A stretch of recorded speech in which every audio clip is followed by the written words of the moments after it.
ایک دعا مانگ لے کربلا مانگ لے، کربلا مانگ لے، ایک دعا مانگ لے، ایک دعا مانگ لے،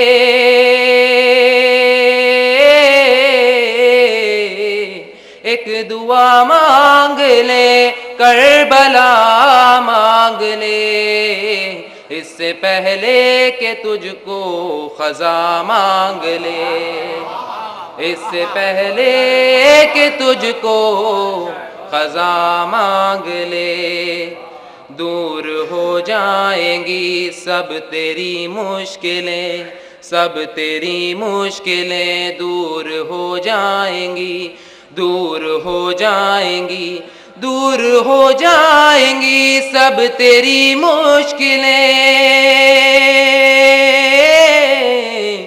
دور ہو جائیں گی سب تیری مشکلیں، واسطے سے علی کے دعا مانگ لے، واسطے سے علی کے دعا مانگ لے، جان بچ جائے گی شیخ تیری اگر، جان بچ جائے گی شیخ تیری اگر، شیخ تیری اگر جان بچ جائے گی، جان بچ جائے گی شیخ تیری اگر، مجھ سے تھوڑی سی خاک شفا مانگ لے، مجھ سے تھوڑی سی خاک شفا مانگ لے۔ چار مصرع آپ کے سماعت کے حوالے کر رہا ہوں۔ بہاروں کا جا ہو حشم چوم لوں گا، بہاروں کا جا ہو حشم چوم لوں گا، وفاؤں کا دستے کرم چوم لوں گا، بہاروں کا جا ہو حشم چوم لوں گا، وفاؤں کا دستے کرم چوم لوں گا، ملے ایک جگہ پر علم اور کعبہ، بہاروں کا جا ہو حشم چوم لوں گا، وفاؤں کا دستے کرم چوم لوں گا، ملے ایک جگہ پر علم اور کعبہ، ملے ایک جگہ پر علم اور کعبہ، تو کعبے سے پہلے علم چوم لوں گا، تو کعبے سے پہلے علم چوم لوں گا، بہاروں کا جا ہو حشم چوم لوں گا۔ اعوذ باللہ السمیع العلیم من الشیطان اللعین الرجیم، بسم اللہ الرحمن الرحیم، الحمد للہ رب العالمین، والصلاة والسلام علی اشرف الانبیاء والمرسلین، سیدنا ونبینا وشفیعنا ابی القاسم محمد وأهل بيته الطيبين الطاهرين المعصومين المظلومين الذين أذهب الله عنهم الرجس وطهرهم تطهيرا، صلوات الله على أعدائهم وقتلتهم وغاصبي حقوقهم أجمعين من الأولين والآخرين، أما بعد فقد قال الله سبحانه في كتابه المبين وقوله الحق، بسم الله الرحمن الرحيم، كما أرسلنا فيكم رسولا منكم يتلو عليكم آياتنا ويزكيكم ويعلمكم الكتاب والحكمة وَيُعَلِّمُكُم مَّا لَمْ تَكُونُوا تَعْلَمُونَ۔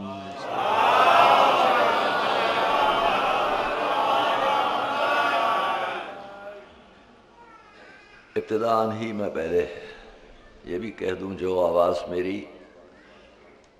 سڑک پر میرے عزاداران امام مظلوم سن رہے ہوں، ان سے میں کہوں گا کہ وہ مدرسہ ناظمیہ کے حدود میں یہاں اگر تشریف لے آئیں گے تو سڑک پر بھی آسانی رہے گی دوسرے لوگوں کے لیے بھی، اور خود صف اعضاء پر آنے کا شرف بھی ملے گا۔ بہتر یہ ہے کہ یہاں جگہ ہے آپ کے لیے بھی، بہت ہے، مومنین کے لیے بھی اور مومنات کے لیے بھی، ہماری ماں اور بہنوں کے لیے بھی جو سڑک پر تکلیف کے ساتھ ہیں، وہ مدرسے کے حدود میں آ جائیں تو زیادہ اچھا ہے۔ ایک صلوات محمد علیہ۔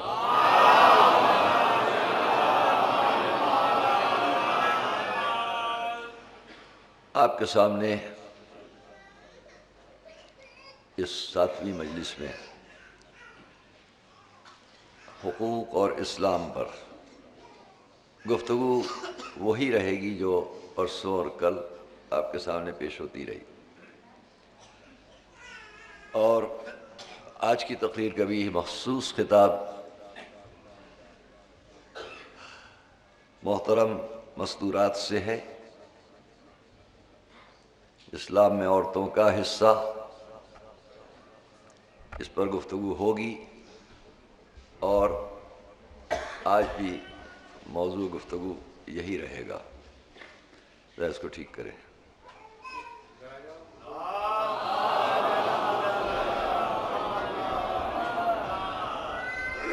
شکریہ میاں، ٹھیک ہے سر۔ کیونکہ ہمارے درمیان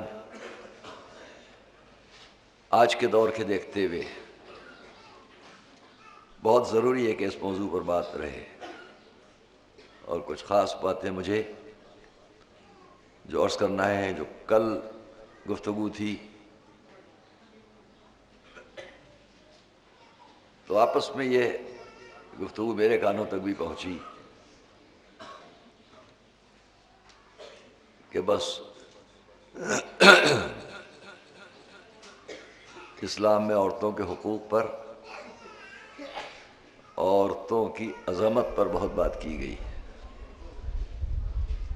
میرے ایک محترم بزرگ جو شاید اس مجمع میں ہوں، کل آفس میں بیٹھ کے اس بات کو کہہ رہے تھے کہ اگر میں یہ بھی کہہ لیتا تو بہت اچھا تھا، شاید میں اسے آج کہہ سکوں گا، کیونکہ ایک دن کی تقریر، وہ بھی اس خیال کے ساتھ کہ بعد کی تقریروں پر اثر نہ ہو، بعد کی مجلسوں پر اثر نہ ہو، بہت مشکل ہے، اس لیے کہ یہ وہ موضوع ہے جس پر میں اس ملک سے باہر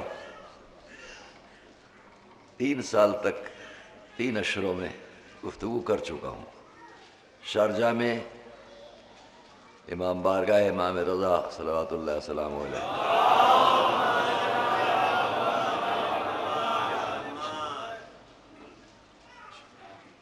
اس موضوع پر باتیں رہی ہیں، 3 اشرے پڑھ چکا وہاں۔ آپ کے سامنے تو آج یہ تیسری مجلس ہے۔ جو گفتگو 3 اشروں پر پھیلی ہوئی ہو، 30 مجلسوں پر، وہ 3 مجلسوں میں تمام نہیں ہو سکتی، اور یہ بھی اس مجمع کی عقیدت اور ان کے ذکر کی برکت ہے کہ یہ ذکر کتنا ہی کیا جائے، ہر پڑھنے والے اور بولنے والے کے لیے بعد میں یہ احساس ہوتا ہے پھر کچھ کمی رہ گئی۔ ایک صلوات محمد علیہ وسلم۔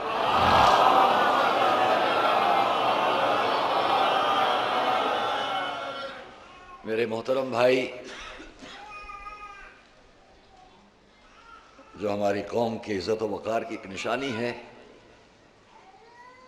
ہمارے بہترین خطیب بھی ہیں، بہترین مقرر بھی ہیں، اور ان کی صلاحیت خطابت اور تقریر پر میں اس سے زیادہ اور کیا کہہ سکتا ہوں کہ جہاں ہندوستان بھر کے پارلیمنٹ کے لوگ جمع ہوتے رہے، وہاں بھی جب وہ وہاں تھے پارلیمنٹ میں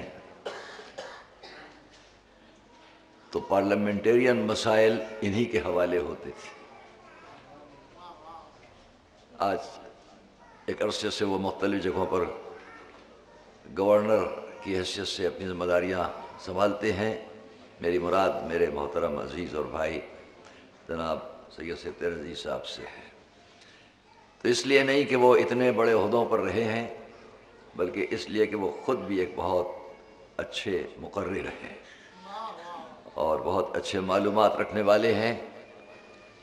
پرسوں شب میں ممکن ہے کہ اس وقت بھی تشریف لا چکے ہوں دوسرے میرے محترم بھائی جو ہماری قوم کے لیے اسی طرح، اس لیے کہ یہ بات نہیں کہ ہمارے مجمع میں ہے، بلکہ یہ دیکھیے کہ اور مجموعوں تک ان کے ذریعے یہ میسج کس طرح جاتا ہے۔ آپ کا یہ میسج اور لوگوں تک، جیسے میرے دوسرے محترم بھائی جناب حیدر عباس رضا صاحب، جسٹس حیدر عباس صاحب جو، تو ہم فخر کرتے ہیں ان لوگوں پر کہ جو قومی وقار کی نشانی بھی ہیں اور آپ کی ان تبلیغی مراحل کو بھی اپنے انداز میں کہاں کہاں پیش کرتے ہیں۔ صلوات محمد علیہ وسلم۔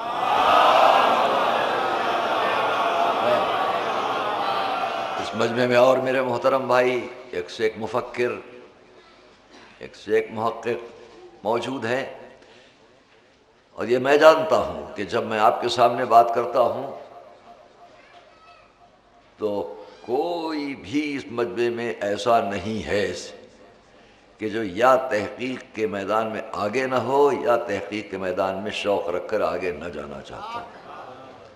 اس لیے دوسروں کو سمجھ لینا چاہیے اچھی طرح کہ ہم جس مجمع سے بات کرتے ہیں وہ مجمع جاہلوں کا نہیں ہے، سمجھدار لوگوں کا مجمع ہے، اور جب سمجھدار لوگوں کا مجمع ہے تو جب ذکر اہل بیت آتا ہے تو ان کے جوش ولا سے خود اندازہ کر لیں کہ اہل بیت کس مرتبے پر ہیں۔ ایک صلوات محمد علیہ۔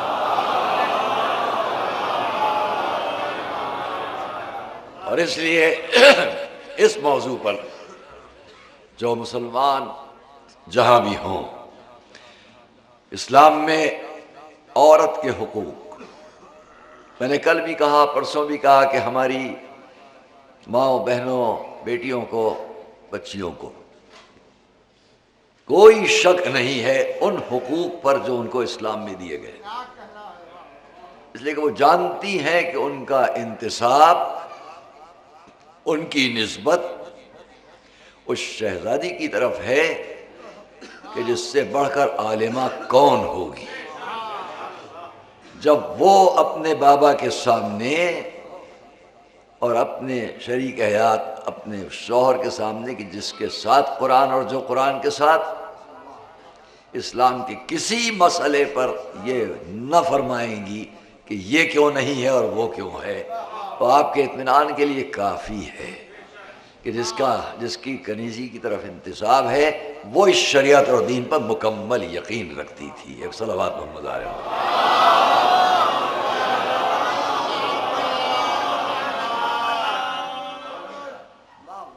عرض کروں گا، کل جو میری آپ کی بھی گفتگو تھی تو اس لیے اتفاق سے میری نظر پڑ گئی، تشریف فرمائے میں ایک بزرگ جن سے کل بات تھی، عرض کروں گا کیونکہ میں نے عرض کیا کہ ایک تقریر میں ممکن نہیں، لیکن آئیے، ماؤں کا حق،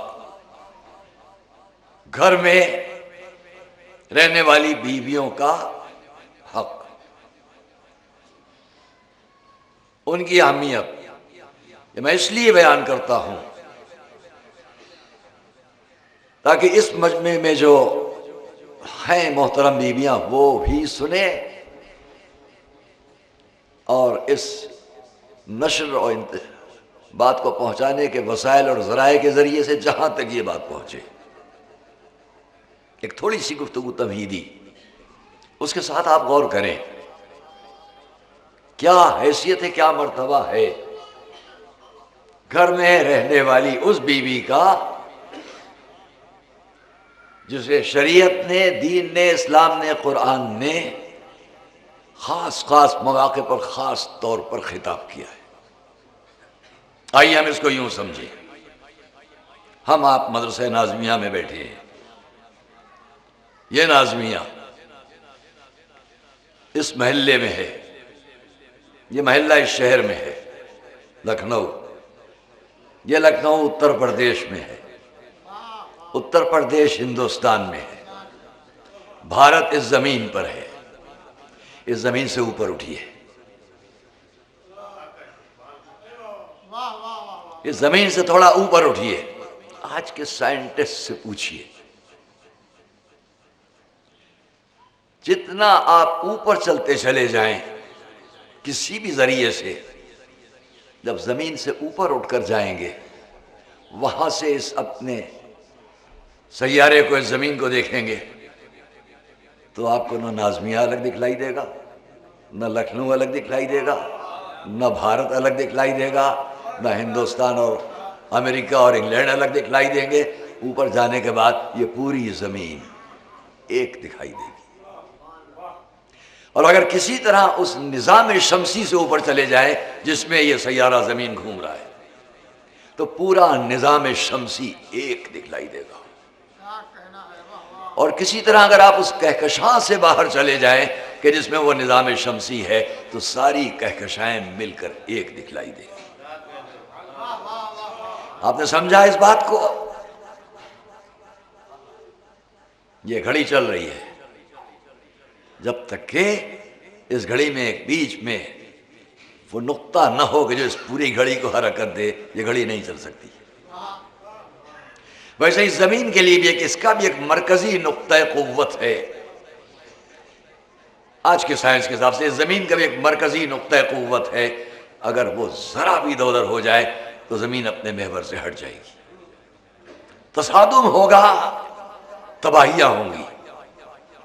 اس خالق کائنات کی عظمت و قدرت یہ ہے کہ اس نے اس پوری کائنات کو ہر جگہ ایک مرکزی نقطہ قوت کے اعتبار سے رواں دواں رکھا ہے۔ اب جس جگہ سے بلند ہو کے آپ کائنات میں کہیں بھی گئے، وہ وہاں سے آپ کو اب واپس آئیے، واپس آئیے۔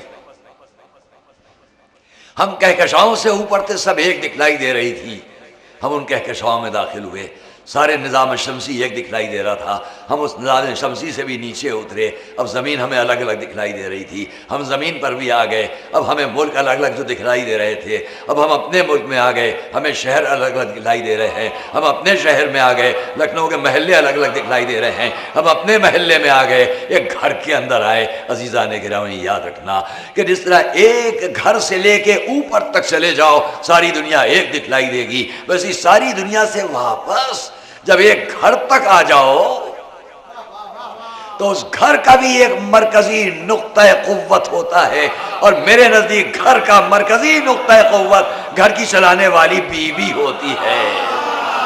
صلوات محمد و آل محمد پر۔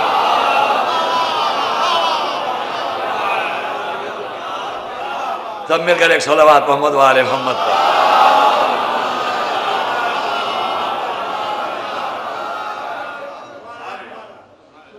اسی لیے اسے ربۃ البیت کہا جاتا ہے۔ محترم مائیں، بیویاں، بہنیں، بچیاں، بیٹیاں سنیں، ربۃ البیت، رب کی لفظ اس نے اپنے لیے استعمال کی، اور گھر میں بیٹھنے والی بیوی کے لیے ربۃ البیت۔ جب اندازہ کرو، یہاں فضیلت کا ایک نقطہ عرض کر دوں کہ اندازہ کرو کہ جب تمام دنیا کے گھر کے اندر محترم مستورات کے لیے میں یہ کیفیت محسوس کروں کہ وہ گھر کی قوت ہیں، گھر کی طاقت ہیں، گھر کو چلانے والی ہیں، جب ہر گھر کی مرکزی قوت اور طاقت اس گھر کی چلانے والی بیوی ہوتی ہے، تو جس بیوی کو سارے عالمین کی عورتوں کا سردار قرار دے دیا جائے، صلوات محمد و آل محمد۔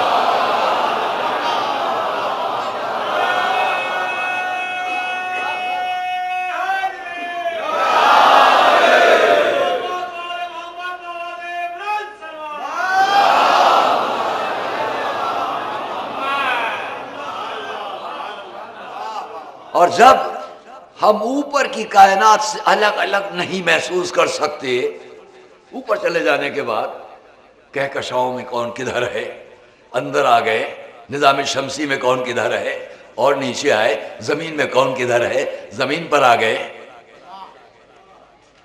تو یہاں سے ہم پہچان رہے ہیں یہ محلہ کون وہ محلہ کون، اوپر سے نہیں سمجھ پا رہے کہ یہ ملک کون اور وہ ملک کون۔ جب آپ اوپر جا کر نہیں پہچان سکتے، جب آپ وہاں جا کر نہیں سمجھ سکتے، نہیں پہچان سکتے کہ اس زمین پر کون ملک کس طرف ہے، بلندی پر جب آپ جائیں تو سب ایک دکھلائی دیتا ہے، الگ الگ کچھ محسوس نہیں ہوتا۔ تو جب ایک مرکزی نقطہ قوت ہر گھر کے اندر گھر کو چلانے والی بی بی اور ان کی سب کی سردار وہ سیدہ، اب اگر وہ کسی جگہ مرکزی نقطہ قوت بن جائیں تو ملک بھی نہ پہچان پائے گا جب تک وہ نہ پہچان پائے ہم فاطمہ و ابوہا و بالہا و بنوہا۔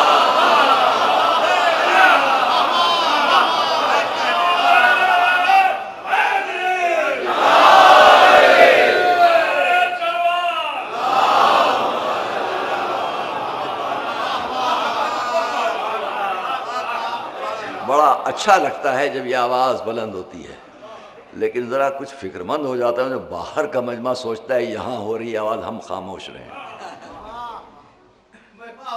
نہیں اسے محسوس کیا یہ آواز صلوات کی وہاں سے یہاں آنا چاہیے، یہاں سے وہاں کیوں جاتی ہے؟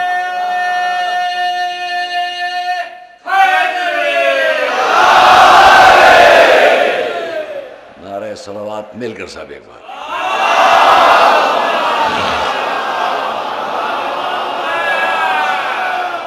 میں نے اس لیے عرض کیا کہ دیکھیے انشاءاللہ یاد رہ جائے، وہ گھر کہ جس کی بیوی کی فضیلت کی طرف میں نے ایک اشارہ دیا، چند لفظ اور عرض کر لوں کیسا گھر تھا وہ؟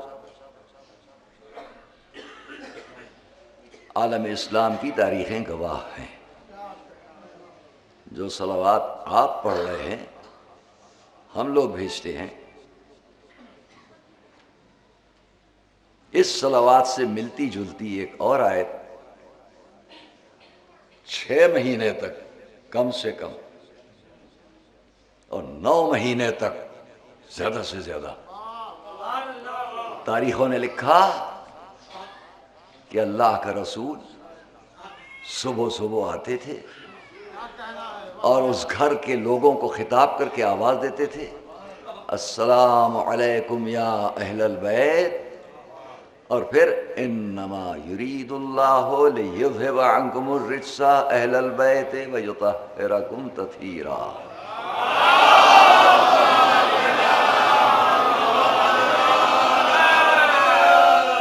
یہاں آپ کے لیے اپنی فکر کے مطابق صرف جوش ولا اور عقیدت کو سامنے رکھتے ہوئے ایک بات عرض کر دوں، 6 مہینے کم سے کم، 9 ماہ زیادہ سے زیادہ، تاریخیں گواہ ہیں۔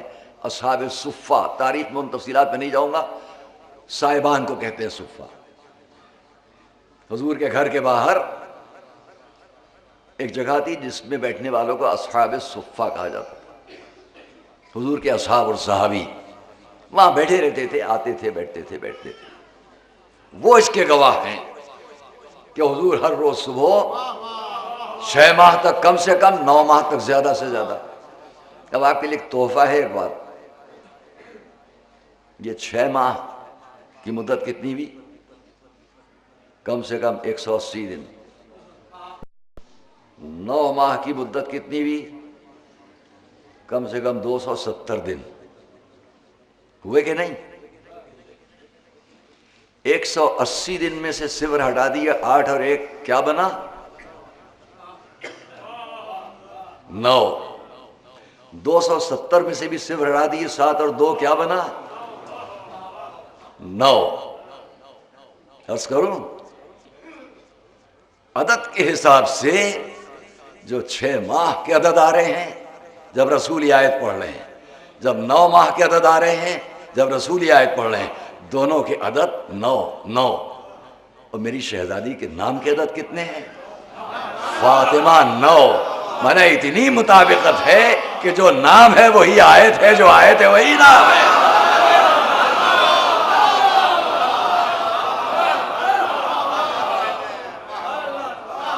اور چونکہ ذہن چلا گیا یہ سن جو شروع ہوا یہ کون سا ہے؟ 1431 کو جوڑیے یہ بھی 9 بنے گا، تو میں اس سال کو بھی سال زہرا کہوں گا۔ صلوات محمد وآل محمد۔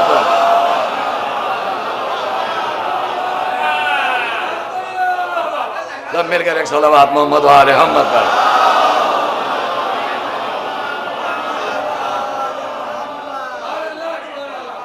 اب کیا ہوا کہ رسول نے آ کر صلوات اور سلام، پھر یہاں پر یہ کون سلام کہہ رہا ہے اور کس پر یہ حکم آ رہا ہے؟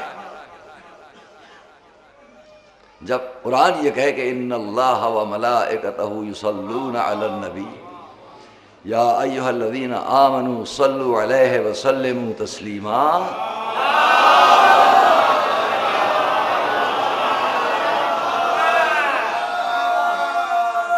تو وسلموا تو موجود ہے کہ سلام کرو۔ کس سے کہا گیا؟ یا ایھا الذین آمنوا، ایمان والو۔ عزیزان گرامی، کیا جس وقت ہمارے رسول پر یہ آیت آئی اس وقت سے حکم شروع ہوا؟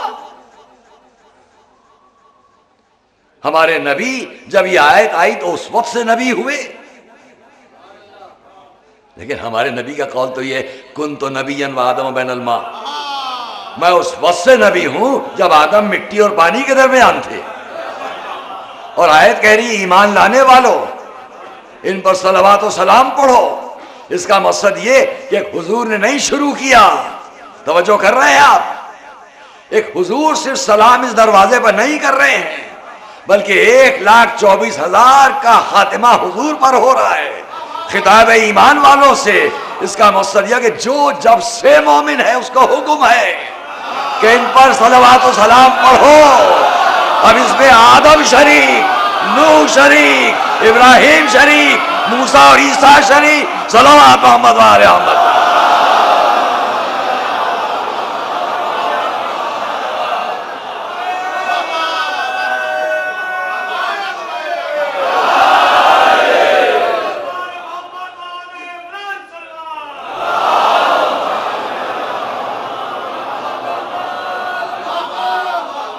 کل میں نے عرض کیا ہے آپ کے سامنے،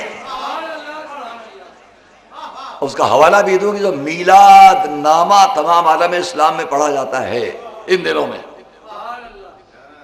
اس میلاد نامہ میرے پاس ہے، دہلی کی گرگ اینڈ کمپنی کا چھپا ہوا، جس کے اندر وہ موجود ہے واقعہ جو میں نے کل آپ کو اشارتاً حوالے کیا ہے کہ مہر جناب حوا کیا طے ہوا؟ صلوات۔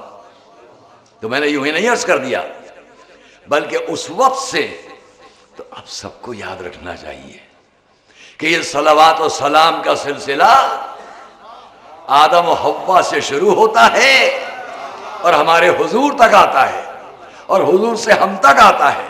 اب جو اس دروازے پر سلام کریں وہ آدم کی اولاد، جو اس دروازے پر سلام کریں وہ نوح کے پیروکار، ابراہیم کے پیروکار، موسیٰ اور عیسیٰ کی پیروی کرنے والے، اور جو اس دروازے کا احترام نہ کرے نہ وہ آدم کی اولاد ہے نہ حضور کے امتی ہے۔ صلوات محمد علیہ محمد۔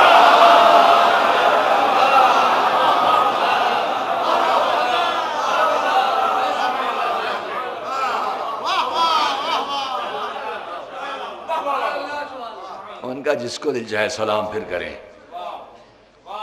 اگر اس سلام سے بھاگنا ہے تو جائیں ابلیس پر سلام کریں، ہم سے کیا؟ فرعون پر کر لیں، نمرود پر کر لیں، شداد پر کر لیں اور یزید کو محترم سمجھ لیں۔ صلوات محمد وآل محمد۔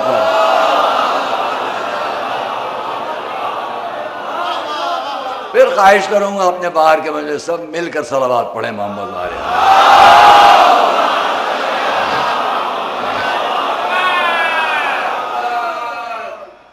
یہاں رک کر اتنا ضرور کہوں گا اپنی ان محترم ماں بہنوں بیٹیوں بچیوں سے کہ جو خود کو کنیزان سیدہ کہتی ہیں اور کہتی ہیں اور ہیں.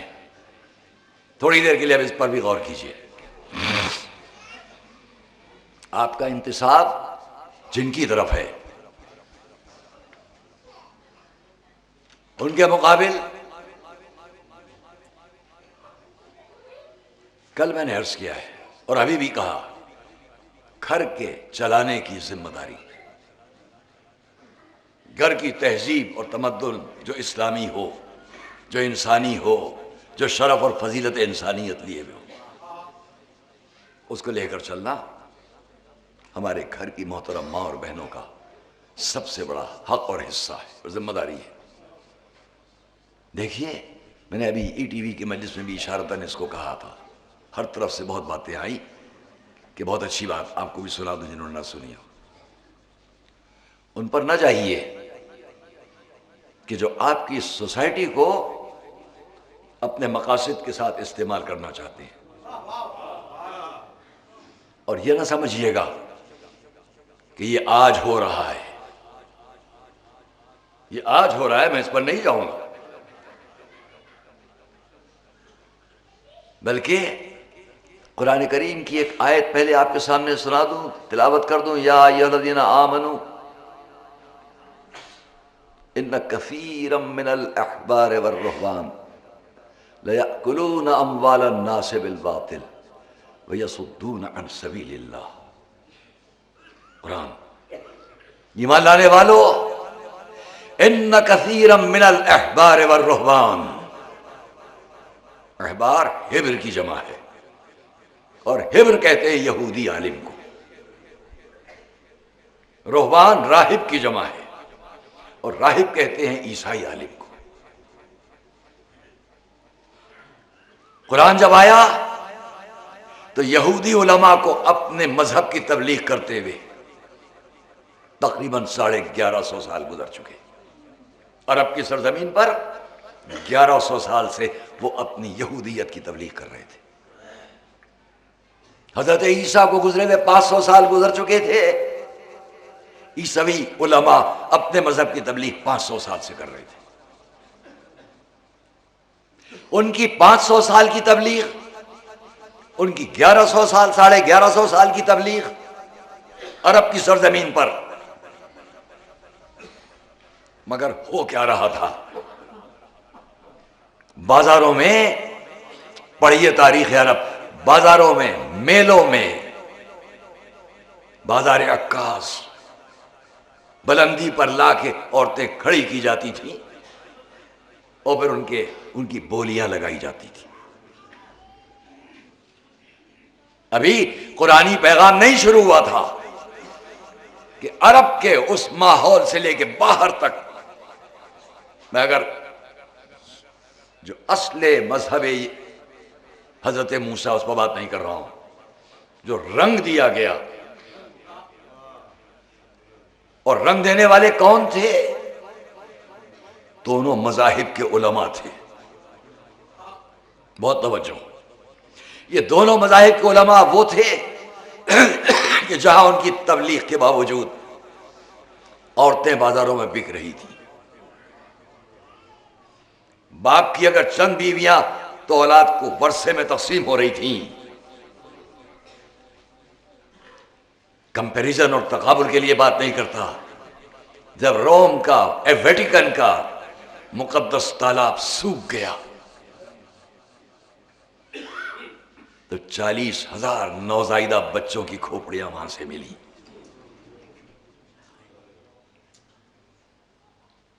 جس کے چاروں طرف وہ بیویاں رہتی تھیں جنہوں نے حضرت مریم کی قسمیں کھائی تھی. معاف فرمائیے گا، بہت زیادہ نہیں کہنا چاہوں گا، لیکن یہ 500 سال، یہ 1150 سال کیوں ہو رہا تھا؟ قرآن نے پکار کر کہا، یا ایھا الذین آمنوا ان کثیرا من الاحبار والرہبان لیاکلون اموال الناس بالباطل. اے ایمان والو، یہ ان کی تبلیغ اس لیے ناکام ہو گئی کہ یہ لوگوں کا مال باطل طریقے پر لے کر کھا رہے تھے. یعنی اب انسانیت کی تبلیغ وہ علماء نہیں کر رہے تھے، بلکہ باطل مال کو اپنا سمجھ کے ہضم کر رہے تھے. تو میں نے آپ سے عرض کیا کہ یہ کل کی بات نہیں ہے، میں تان اور طنز کے لیے نہیں عرض کر رہا ہوں، آنکھوں دیکھی بات ہے۔ کچھ عرصے پہلے میں امریکہ جا رہا تھا، لندن نہیں، میں کینیڈا سے امریکہ آ رہا تھا، اور فلائٹ میں نے دیکھا کہ ایک یہودی عالم بیٹھا ہوا، یہودی عالم اپنی کتاب جھوم جھوم کر پڑھ رہا ہے، سامنے کی سیٹ پر ہے، سر پر وہ ٹوپی جو پہچان ہے کہ یہ عالم ہے، لباس وہی ہے، عالم ہے۔ اور اس فلائٹ میں نے کبھی کبھی اس کو اٹھ کر جاتے ہوئے دیکھا، 14 سال 15 سال سے زیادہ سن کی لڑکیاں نہیں تھیں کہ جن کے پاس وہ جاتا تھا، کچھ کہتا تھا، واپس آتا تھا اور پھر بیٹھ کے اپنی کتاب میں لگ جاتا۔ جب نیو یارک آ گیا اور ہم اترے، میرے لینے والے، مجھے آنے میں کچھ دیر لگ رہی تھی، باہر ٹھنڈک بہت تھی، میں خاموش ایک طرف کھڑا تھا کہ وہ آ جائے تو میں جاؤں۔ میں نے ان تمام لڑکیوں کو وہاں پر ایک لائن سے کھڑے ہوئے دیکھا جو 100-150 سے کم نہ تھی، اور جب میرے لینے والے آ گئے میں نے ان سے پوچھا تو انہوں نے ان کے بارے میں، ان بچیوں کے بارے میں ایک بات کہی جو میں ابھی نہیں کہوں گا۔ اتفاق یہ کہ ایک دن میں وہیں نیو یارک میں اسٹیشن پر ریلوے میں جا رہا تھا، اور میں نے ایک اسٹیشن پر ان بچیوں کو، انہی بچیوں کو اس انداز میں بیٹھے ہوئے دیکھا کہ میرے دوسرے ساتھی نے ان کے لیے وہی بیان کیا جو وہاں لانے والے نے بیان کیا تھا۔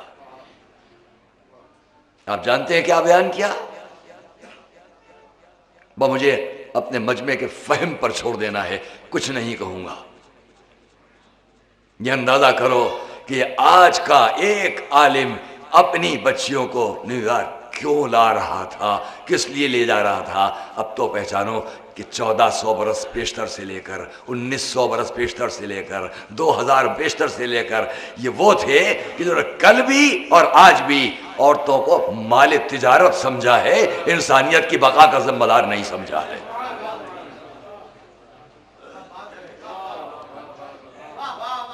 بہت کہتا میں اس کو، خود آسٹریلیا میں سڈنی میں نے جو کچھ دیکھا، جس پر ان کے پرائم منسٹر نے فخریہ بیان دیا اس جلوس کے لیے، نقل نہیں کر سکتا یہاں سے، ان کٹنگز کو میں لے کر آیا ہوں اس وقت۔ میرا یہ محترم مجمع جہاں جہاں بھی محترم مائیں بہنیں مسکورات اس کو سمجھے اور سنیں کہ جن کے نزدیک مذہب صرف تجارت بن گیا ہو، وہ ہر شے کی تجارت کریں گے، اور اسلام نے بیٹے کو اللہ کی نعمت کہا۔ میں نے تقریر میں وہاں کہا ہے ٹی وی پر، یہاں دوہرا دوں، بیٹے کو خدا کی نعمت کہا، بیٹی کو خدا کی رحمت کہا۔ پلٹ کر یہ نہیں کہا کہ بیٹا خدا کی رحمت ہے، بیٹی خدا کی نعمت ہے، نہیں، اس نے بیٹے کو نعمت کہا، بیٹی کو رحمت کہا، اس لیے کہ رحمت کی آغوش اس انسان کے لیے بہت ضروری ہے۔ پہلی تعلیم گار رحمت بنے تو دنیا رحمت بنتی چلی جائے۔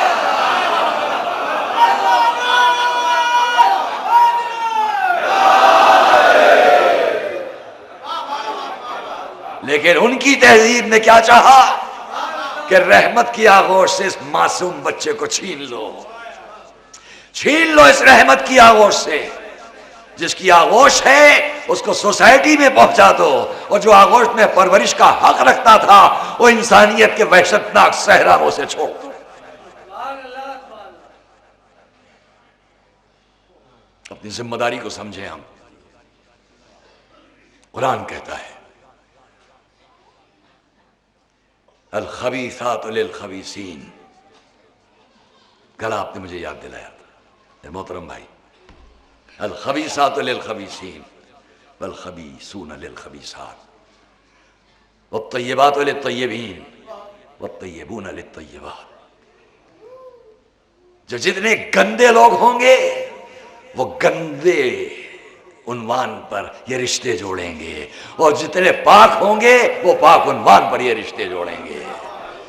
جن کے پاس صرف تجارت ہی تصور ہے وہاں ہر جگہ گندگی نظر آئے گی، اور جہاں پاک و پاکیزہ در سے رشتہ ہوگا وہاں ہر جگہ پاکیزگی نظر آئے گی۔ آپ کا رشتہ معصومہ عالم کے دروازے سے ہے. ایک صلوات محمد و آل محمد.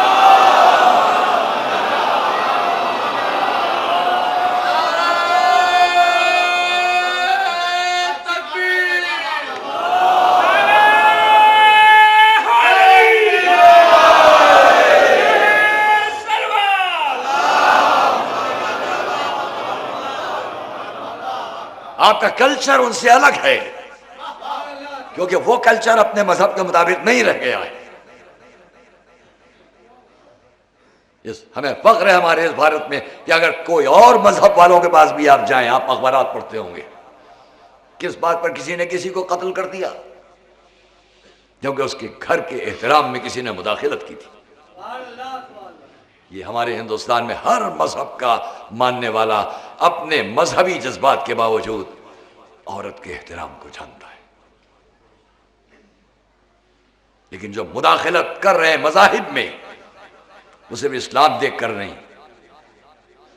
میں بہت تفصیل میں اس میں جاتا اور مثالیں, لیکن بس میں اپنی محترم ماں اور بہنوں سے اتنا کہوں گا, کسی کی مثال ہے وہ آپ کے سامنے دہرا دوں. ہمالیہ پہاڑ پر برف جمتی ہے, اس کی مختلف جگہیں پر جو پہاڑیاں پر جب یہ موسم جس میں آپ بیٹھے ہیں برف جمی ہوئی ہے, اگر یہ برف نہ پگھلے منجمد رہ جائے تو پوری زمین ریگستان بن جائے. مائیں اور بہنیں غور سے سنیں, اگر وہ برف وہاں نہ پگھلے تو چشمے جاری نہ ہوں, چشمے جاری نہ ہو تو ساری زمین ریگستان بن جائے. برف پگھلتی ہے, چشمے جاری ہونے لگتے ہیں, کھیتیاں آباد ہوتی ہیں, سیراب ہوتی ہیں, سرسبز ہوتی ہیں, چمن کھلتے ہیں. بھئی یوں ہی سمجھو کہ اگر گھر کے اندر کی تہذیب بیویاں سمجھ لیں کہ اگر منجمد کر دی جائے تو ساری انسانیت ایک صحرا بن جائے گی, ایک وحشتناک ریگستان بن جائے گی. اپنی تہذیب کے چشمے کو جاری رکھو. صلوات محمد و آل محمد پر.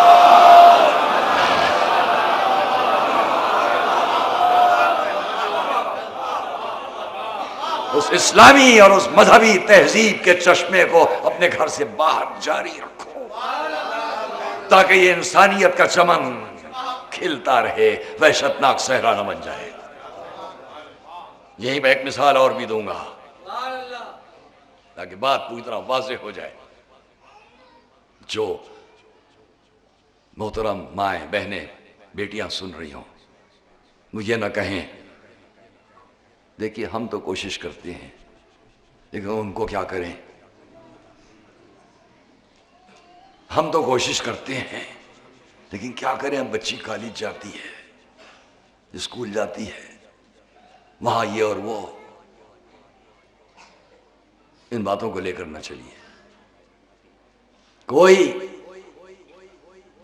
100 بیویوں میں 1, 1000 میں 5 اگر اپنی محنت اور مشقت اس راستے پر جاری کیے ہوئے ہیں تو انہیں باقی 95 کو دیکھ کے مایوس نہیں ہونا چاہیے.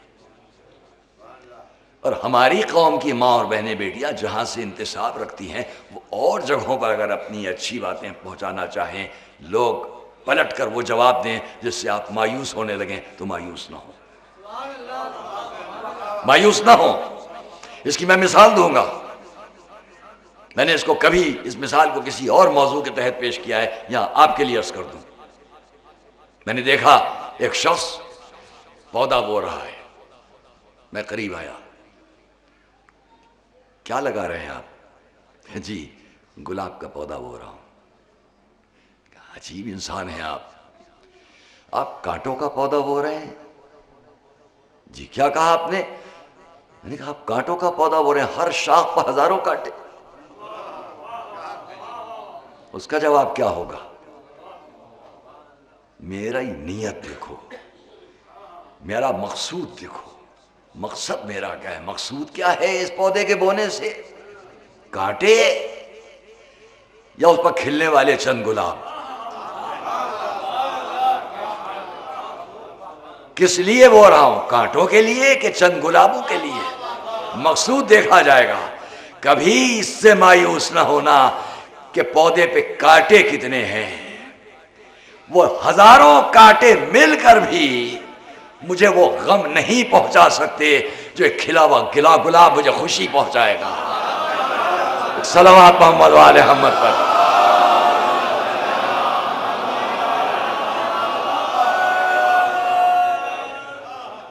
شاعر کا شعر یاد آتا ہے، منزل پر پہنچنا ہے تو کانٹوں سے نہ گھبرا، منزل پر پہنچنا ہے تو کانٹوں سے نہ گھبرا، کانٹے بھی بڑھا دیتے ہیں رفتار قدم کو۔ ایک صلوات محمد و آل محمد بس۔ تو عزیزان گرامی، ہمیں یاد رکھنا ہے، گفتگو یہ ابھی موضوع دو آگے اور تقریریں بھی کروں جب بھی نہ تمام رہ جائے گا۔ بس یہ آج کی گفتگو یہیں پر تمام کر کے آؤ، کل اور پرسوں کی مجلس میں کچھ اور باتیں عرض کرنا ہے۔ اتنا عرض کروں دوں آپ کے سامنے کہ آئیے، محترم عورتوں کی عزت و عظمت قرآن نے ان کے حقوق کو کم نہیں کیا ہے۔ ایک سورہ مریم کے نام، دوسرا سورہ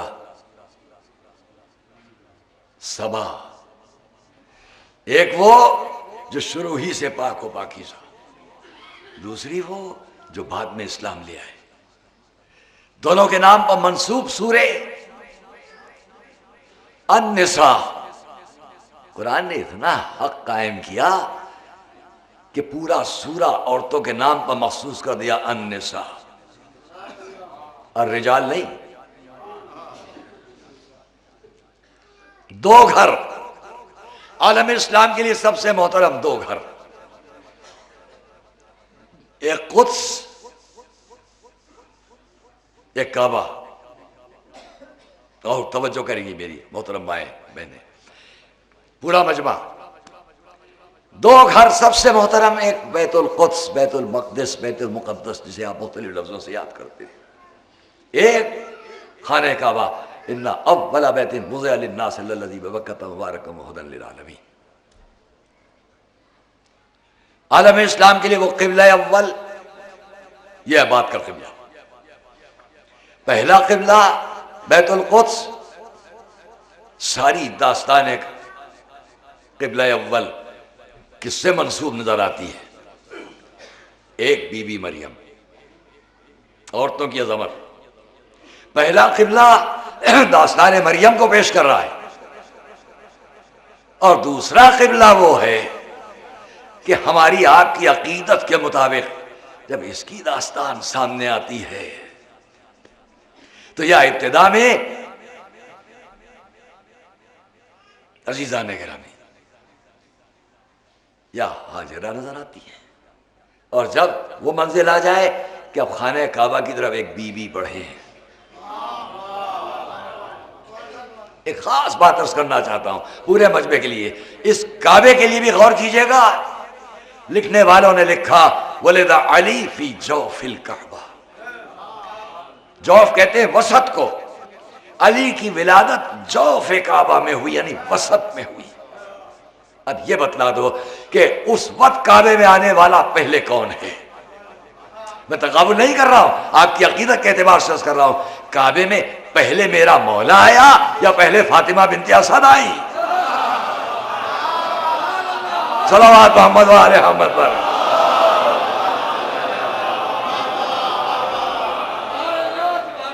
پہلے فاطمہ بنت اسد آتی ہیں، اور جوف کعبہ میں جب علی کی ولادت ہو تو اب کعبہ ساری دنیا کے لیے مرکز، اور اس مرکز کے بھی مرکز میں مجھے دو ہی شخصیتیں نظر آ رہی ہیں، یا فاطمہ بنت اسد ہے یا مولا علی ابن ابی طالب ہے۔ اب چاروں طرف سے سجدہ کرنے والے یہ پہچان لیں کہ اس گھر کی عزت و عظمت کی ابتدا کہاں سے ہو رہی ہے۔ ایک صلوات محمد والے۔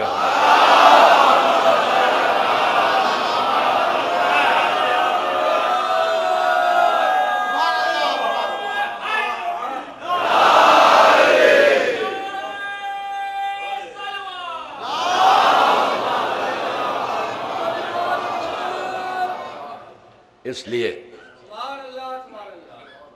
مسلسل قرآن کریم کی آیات یہاں پر، اب ان کو چھوڑتا ہوں تاکہ بات کی مجالس پیش نظر ہے کہ ہم اس کو سمجھیں کہ عورتوں کے حقوق اسلام نے دیے ہیں. اس پر نہ جائیے گا، میں ان سب کے جوابات رکھتا ہوں. نہ آدھا حصہ کیوں، میں نے کبھی عرض کی ہے، بس یہاں پر جلدی میں ایک دلیل پیش کر کے نکل جاؤں. آدھا حصہ کیوں؟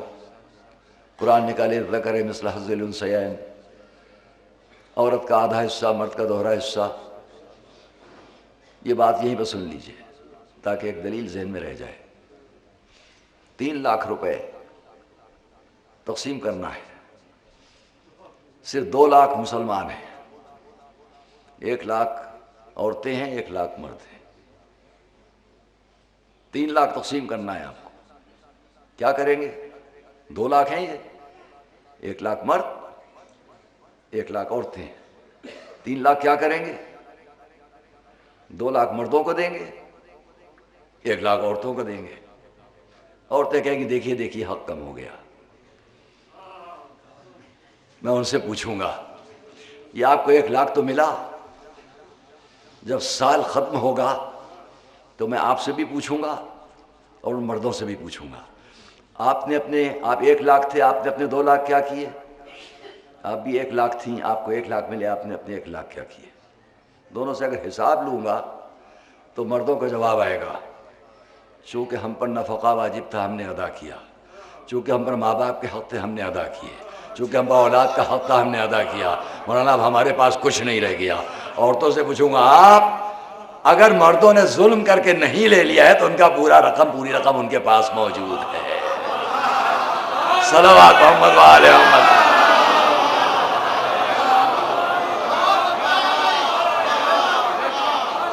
آپ پر کوئی حق نہیں ہے، رکھیے، خرچ کیجئے. یہ آپ کی فضیلت و شرافت، واجب نہیں ہے. ان پر واجب ہے کہ وہ یہ ساری ذمہ داریاں نبھائیں جو رقم ان کو مل رہی ہے. اب اگر کوئی ظلم کر کے چھین لے تو یہ ان کا کام ہے. شریعت نے تو حق آپ کو دیا تھا، وہ آپ تک محفوظ ہے. صلوات محمد و آل محمد.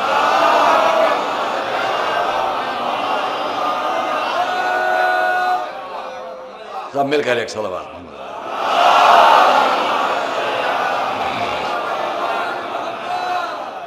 اور چونکہ میں نے پہلے آپ سے عرض کیا کہ دیکھا یہ جائے گا کہ دنیا داری کی نظر سے بات ہو رہی ہے یا آخرت کو سامنے رکھ کر بات ہو رہی ہے. جو دنیا دار ہیں وہ عورتوں اور مردوں کے حقوق کے درمیان جب تفریق کریں گے تو دنیا سامنے رکھ کر، لیکن جن کا عقیدہ آخرت پر ہے وہ جب تفریق کی بات کریں گے تو آخرت کو سامنے رکھ کر. اور یہ مذہب، یہ مجمع وابستہ ہے مذہب سے، مذہبیت سے، روحانیت سے. اس لیے اس مجمع کا عقیدہ یہ ہے کہ ہمارا رشتہ جہاں سے ہے اس کے لیے جزا اور سزا کی بات یہاں نہیں ہے، وہاں ہے. عزت و فضل میں، عزت، احترام، فضیلت اور فضل میں اسلام نے وَلِلرِّجَالِ نَصِيبٌ مِّمَّا اكْتَسَبُوا، عورتوں مردوں کو اتنا ہی حصہ ملے گا جتنا انہوں نے خیر کیا، اور عورتوں کو اتنا ہی حصہ ملے گا جتنا انہوں نے خیر کیا. وہاں یہ کوئی فرق نہیں ہے کہ جناب آپ اپنا امر خیر کریں. بہت توجہ کیجئے گا، مرد بھی امر خیر کریں، عورتیں بھی امر خیر کریں. مردوں کے امر خیر کا 2 گنا ثواب ملے گا، عورتوں کے امر خیر کا 1 ثواب ملے گا. یہ نہیں ہے، بلکہ جب امر خیر کی منزل وہاں جائے گی تو دونوں کا حساب برابر سے ہوگا. اچھا کام کیا برابر سے جزا ملے گی، بری جگہ پر آئے برابر سے سزا ملے گی. اسی لیے میں عرض کیا کرتا ہوں ایک ترازو رکھو اور قرآن کی ایک آیت کو پڑھو، اس پلے کو دیکھو اور اس پلے کو دیکھو، اور جو لفظیں ابھی پڑھتا جاؤں ان کو ادھر اور ادھر رکھتے چلے جاؤ. فرق کرنا کہ کیا کسی طرح ترازو کا پلہ اونچا اور نیچا ہے. میں نے ترازو لیا، دونوں پلے ہیں، قرآن بیان کر رہا ہے. غور کیجئے گا، میری طرف دیکھیے گا. کیا کسی کا حق کم اور زیادہ قرآن نے کیا ہے؟ سب کو بیان کر دیا.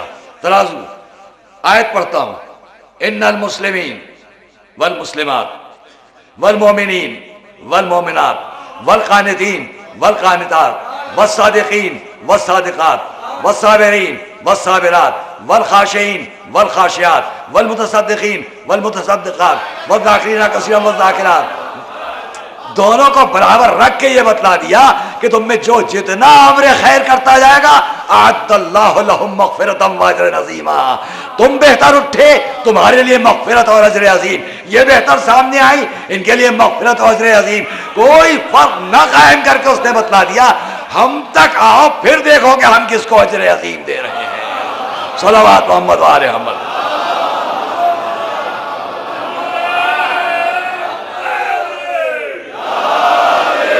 والصائمین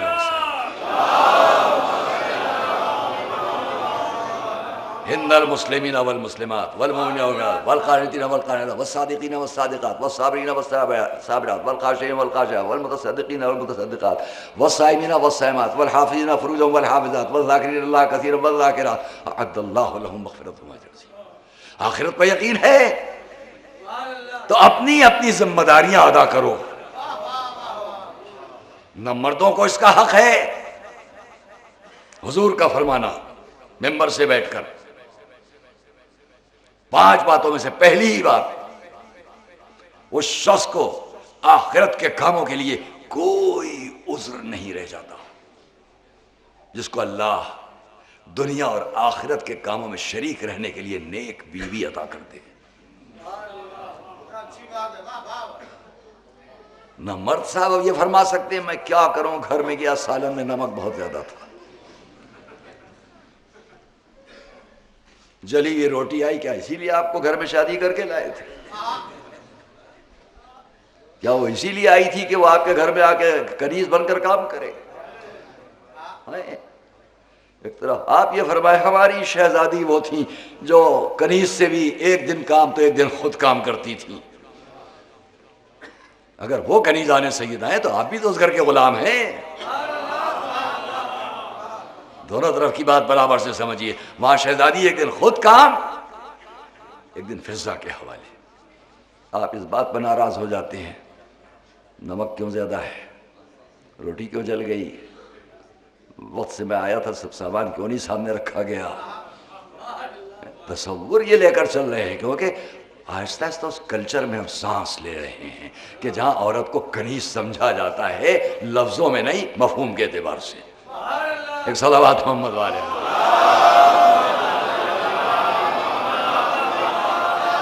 نہ یہ ہونا چاہیے نہ یہ ہونا چاہیے، معتدل اور بیلنس معاشرہ اگر لے کر چلنا ہے تو علی کو بھی سامنے رکھو، شہزادی کو بھی سامنے رکھو، اور جب دونوں کی زندگی سامنے رکھو گے تو وہ سماج اور معاشرہ بنے گا کہ جہاں ہمیں ان میں سے ہر ایک کو اپنا حق ادا کرنا۔ اس لیے میں یہ کہوں گا کہ ان کی نقل نہ کرو جو برسہا برس سے صرف دنیا کو سامنے رکھ کر، بس اس کے آگے نہیں کہوں گا۔ وہاں آؤ کہ جہاں ساری رات شہزادی عبادت کر چکی اور جب دعا کے لیے ہاتھ پھیلائے تو کم سن شہزادہ قریب بیٹھا ہوا سن رہا ہے، اس کے لیے دعا، اس کے لیے دعا، اس کے لیے دعا، اس کے لیے دعا۔ ایک مرتبہ عرض کرتے ہیں مادر گرامی آپ نے سب کے لیے دعا کی، اپنے گھر والوں کے لیے؟ سیدہ کا جواب تاریخ عالم و آدم کے لیے ایک نصیحت ہے قیامت تک کے لیے۔ یا فرماتی ہیں الجار ثم الدار، پہلے پڑوسی پھر اپنا گھر۔ وہ شہزادہ حسن جو معصومہ کی آغوش سے لے کر چلے،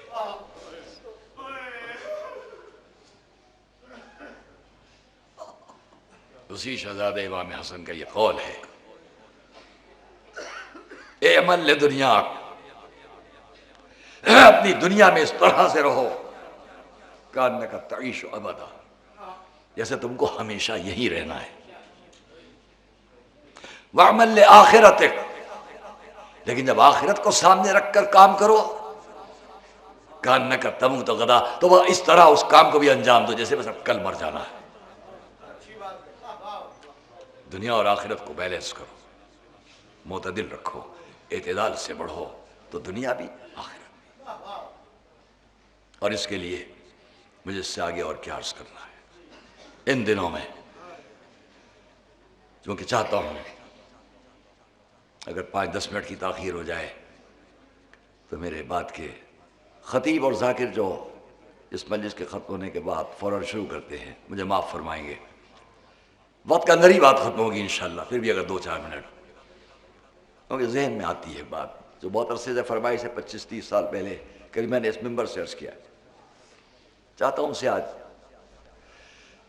اتنی کیفیت رہ گئی ہے کہ میں آپ کے سامنے پڑھ لے جاؤں۔ پہلے اتنا عرض کر دوں کہ یہ دن کون سے ہے اور آج کی تاریخ کیا ہے۔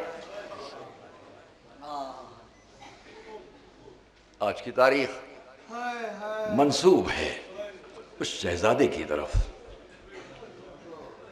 کہ جس شخص کے چچا نے جب پوچھ لیا تھا بیٹا یہ بتلاؤ موت تمہارے نزدیک کیسی ہے، تو اس کا جواب تھا یا عم احلا من العسل، اے چچا شہد سے زیادہ شیریں۔ 3 دن کے پیاسے نے پانی کو اتنا حقیر کر دیا کہ جب اس عالم میں پوچھا بھی گیا تو یہ نہیں کہا ٹھنڈے اور شیریں پانی سے زیادہ شیریں، شہد سے مثال دے کر بتلا دیا کہ اب قاسم کے دل میں پانی کی کوئی تمنا نہیں رہ گئی، اجازت نہیں مل رہی۔ ایک ایک کا لاشا آتے ہوئے قاسم نے کس طرح دیکھا، کسی طرح اجازت نہیں ملتی۔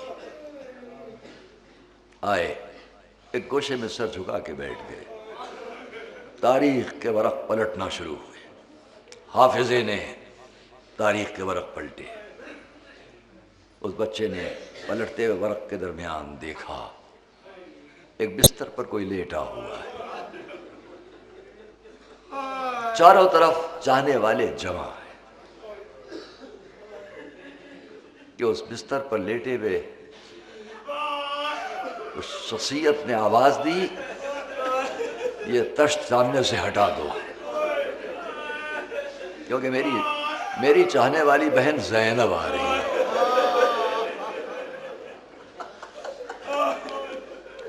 چاہنے والی بہن زینب آ رہی ہے، یہ تشت سامنے سے ہٹا دیا جائے، کیونکہ جگر کے ٹکڑے ٹکڑے تشت میں گر رہے۔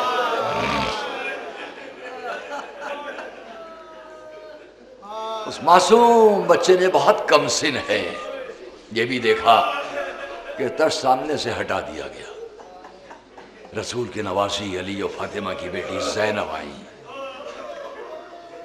اس عظیم شخصیت کے برابر بیٹی۔ بھیا کیا حالت ہے، عالم تصور میں ہم دیکھ سکتے ہیں کہ امام حسن اپنی بہن کو تسلی دے رہے ہیں، بہن کے چہرے پر پریشانی ہے، عالم تصور میں یہ بھی دیکھ سکتے ہیں۔ کچھ دیر نہ گزری تھی کہ اس بچے نے یہ بھی دیکھا کہ جس کے جگر کے ٹکڑے تشت میں گر رہے ہیں وہ خاندان والوں کو قریب بلاتا ہے، ایک ایک قریب آتا گیا، چاروں طرف گھیر کے کھڑے ہو گئے، کسی کو کوئی نصیحت، کسی کو کوئی وصیت، کسی کو کوئی نصیحت، کسی کو کوئی وصیت، کہ اس بچے کو بھی قریب بلایا، کچھ لکھ کر دیا، بیٹا اسے گلے میں ڈال لو، جب کوئی بہت مشکل وقت آئے تو اسے کھول کے پڑھ لینا۔ یاد آیا تاریخ کا وہ منظر، ذہن میں آیا وہ کوئی اور نہیں تھے، میرے بابا تھے، میرا بابا حسن جو بستر پر اس عالم میں تھا۔ اور پھر اس بچے نے وہ منظر بھی یاد کیا ہوگا جب بابا کے جاتے ہوئے تابوت پر تیر برسائے گئے۔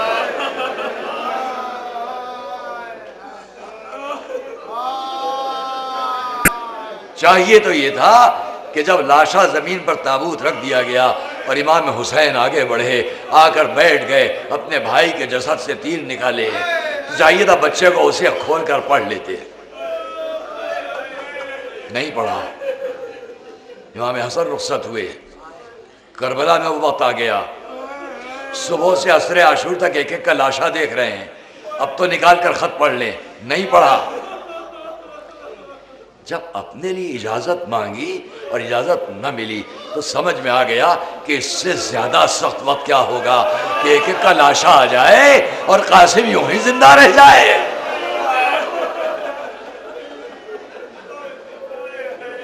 دل نے پکار کر کہا کہ اس سے زیادہ سخت وقت نہیں آ سکتا۔ میں ایک مرتبہ تعویذ کو کھولا، پڑھا، لکھا تھا یا بنی اذا اتیت مع امک الحسین بکربلا وقد احاطت به الاعداء، اے بیٹا جب تم اپنے چچا حسین کے ساتھ کربلا پہنچنا، خط میں لکھا ہے جب تم اپنے چچا کربلا میں اپنے چچا حسین کے ساتھ کربلا پہنچنا اور یہ دیکھ لینا کہ دشمنوں نے چاروں طرف سے گھیر لیا ہے تو نصرت میں کوئی کمی نہ کرنا، مدد میں کوئی کمی نہ کرنا۔ وہ سمجھ گئے کہ اس سے زیادہ سخت وقت نہیں آ سکتا تھا اور اس سے زیادہ آسان مرحلہ بھی اور کوئی نہیں ہے۔ خط کو لیا، شوق میں دوڑتے ہوئے آئے، چچا کے سامنے سر جھکا کے کھڑے ہو گئے، ہاتھوں پر خط رکھ دیا۔ امام نے 10 سال کے بعد اپنے بھائی کی تحریر دیکھی۔ ایک نفسیاتی بات ہے جہاں عرض کیا کرتا ہوں کہ امیر المومنین سفر پر تھے کہ رسول کا خط پہنچا، علی نے مدتوں کے بعد خط کو دیکھا تو نیچے لکھا ہوا تھا، بابا یہ خط آپ کا بیٹا حسن لکھ رہا ہے، میری طرف سے بھی سلام قبول ہو۔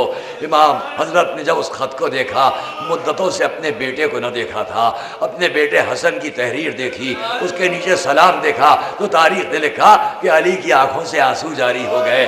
وطن میں اپنا بچہ یاد آ گیا کہ جو جہاں سے خط لکھ رہا ہے، بہت دنوں سے صورت نہیں دیکھی، تحریر تو دیکھ لی۔ اب بتلائیے کہ امام حسین 10 سال کے بعد اپنے بابا کی تحریر دیکھے ہیں، کیا گزر گئی۔ میں ایک مرتبہ اپنے بھتیجے کو قریب بلایا، گلے سے لپٹایا، سینے سے لپٹایا اور دونوں نے چچا بھتیجے نے مل کر رونا شروع کیا۔ روایت کا منظر ہے، اتنا روئے کہ زمین پر غش کھا کے بیٹھ گئے۔ غش سے فاقہ ہوا، معصوم بھتیجے کو میدان میں جانے کی اجازت دی۔ کتنی بے کسی اور بے بسی کا منظر ہے کہ جب شہزادے قاسم میدان جنگ کی طرف چلے تو فوجوں نے بڑھ کے حملہ کیا، لیکن ایک شقی دور پر کھڑا تھا۔ اس نے کہا، میں قسم کھا کے اس نے کہا میں اس بچے کو نہ چھوڑوں گا۔ ساتھ میں کھڑے ہوئے شخص نے کہا، تو دیکھ نہیں رہا ہے بچہ کیا آیا ہے، لگتا ہے میدان میں چاند نکل آیا ہے، جیسے لگتا ہے میدان میں چاند نکل آیا ہو، اور تو کیوں اس پر حملہ کرنا چاہتا ہے جب اتنی فوجیں ہیں۔ لیکن قاسم جب میدان جنگ میں آئے، آواز دی پسرے ساتھ، کیا تو نے اپنے گھوڑے کو پانی پلا لیا؟ کہا ہاں۔ کہا تجھے کوئی شرم نہیں، کوئی حیا نہیں رسول سے؟ ان کا نواسا اور ان کے گھر میں بچے پیاسے ہوں، خیموں میں بچے پیاسے ہوں، تیرے جانور پانی سے سیراب ہو، یہ 13 سال کا کم سے قاسم۔ میں ایک مرتبہ سنا، پڑھا، ایک ایک کو دیکھا، جنگ دیکھ رہا ہے، فوجیں فرار کر رہی ہیں، شہزادہ قاسم کی جنگ، بہادری اور شجاعت کا نمونہ۔ پلٹ کے پسرے ساتھ کہتا ہے، لشکر میں سب سے بڑے سردار پر نظر ڈالتا ہے، ازرق کیا تو دیکھ نہیں رہا ہے یزید کے خزانے سے تجھے اتنا کچھ ملتا ہے اور پھر بھی تو جا کر لڑائی نہیں کرتا، حملہ نہیں کرتا؟ جواب دیتا ہے، میں وہ ہوں جس کے مقابلے میں 1000 بہادر بھی اگر آ جائیں تو فرار کریں گے، شرم کی جگہ ہے کہ میں اس بچے کے مقابلے پر جاؤں۔ جرأت دلائی گئی، آخر کو کہتا ہے میں کیا جاؤں، اپنے 4 بچوں میں سے ایک کو بھیج دوں گا، کافی ہے اس کے لیے۔ ایک بچے کو اشارہ کیا، جوان لڑکوں میں سے اس کا ایک لڑکا آگے بڑھا، شہزادہ قاسم کے قریب پہنچا، تاریخ نے لکھا نیزے کا وار کیا، جناب قاسم نے اپنی سپر پر روکا،